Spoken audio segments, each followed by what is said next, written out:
batang mahilig magbasa. Gusto niyo ba ng kwento? Magaling! Ingatan ng sarili, ito ang payo ng aking mga magulang. Tungkol kasi dyan ang aking kukwento. Handa na ba kayo? Magaling! Simulan na natin. Ang aking babasahin na kwento ay ang batang si Nena at ang sabi niya, Isinulat ni Albert B. Cruz at iginuhit ni Beth Parrocha. Inutusan ako ni Nanay na bumili ng tinapay. Pabalik na ako nang may aling kumausap sa akin. Samahan ko raw siya at may laruan siyang ibibigay. Pinayuhan na ako ni Tatay sa mga taong ganito. Agad akong tumakbo at umiling at ang sabi ko ay,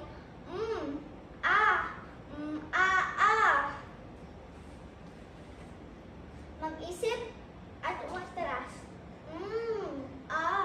Tumanggi at umiwas. Payo ito ni Tatay kapag may di kilalang lumalapit. Bilin ito ni Nanay kapag may di akong gustong namimili. Bahagi ito ng pag-aalaga sa aking katawan at pag-iingat sa aking sarili. Kaya kahit sa kaibigan, kamag-anak, pwedeng-pwede ang tumanggi. Tulad noong kaarawan ni Kuya, maraming bisita at isa na ron ang aking tita. Tumabi siya sa akin. Alam ko nung kanyang gagawin. Ang matambok kong pisngi. Ang kanyang pipisilin. Masakit kaya yun. Kaya ang kanyang mga kamay ay unti-unting lumapit. Agad akong tumanggi at umiling. At ang sabi ko ay,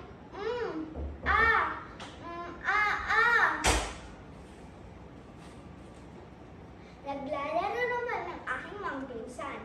Nang umuwi kami mula sa bayan, mabilis silang lumapit sa akin. Tumatakbo, nakabuka ang kamay at braso. Ako naman tumakbo. Ako naman ang lumayo. Kakagaling lang nila sa habulan. Ayaw mo yumakap sa mga pawisan. Ew! Agad akong umiwas at umiling at ang sabi ko ay,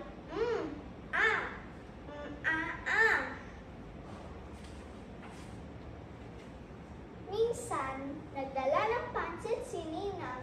Tapos, sila Nanay ay nagkwentuhan. Lumapit ako para magmano. Natuwa siya sa akin at ako'y kiniliti sa tagiliran. Natawa naman ako. Pero, nang tumugal, hindi ko na ito gusto. Sabi ko, tama na po. Pero hindi siya huminto. Agad akong tumanggi at umiling. At ang sabi ko ay,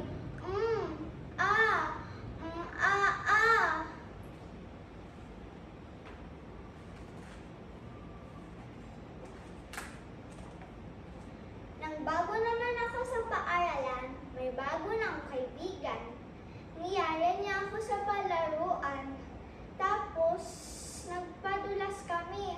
Tapos, siya ay bumulong na may gusto pa siyang subukan. Kaya lang, sekreto raw to. Hindi pwede sabihin sa mga magulang. Hindi kaya kulitin kina Nanay at Tatay. Agad akong tumanggi at umiling at ang sabi ko ay,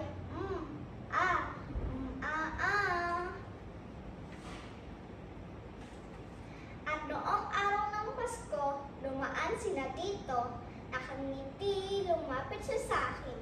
Alam ko ng kanyang gagawin. Pahalik na naman tulad ng kanyang dating ginawa. Ayaw ko kayang halikin ako ng iba.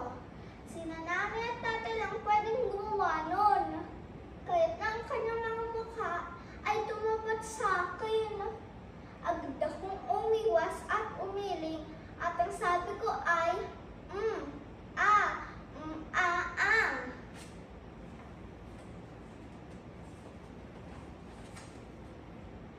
Sabi ni Nanay,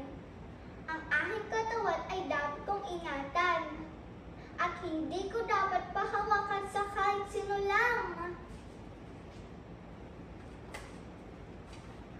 Sabi ni tatay, pwede akong tumanggi kahit walang dahilan. Hindi ko kailangan magpaliwanag kung bakit ayaw ko. Kaya kapag may nag-aayaya, lumalapit o humahawak sa akin na hindi ko gusto, agad akong umiwas, lumayo at umiling. At ang sabi ko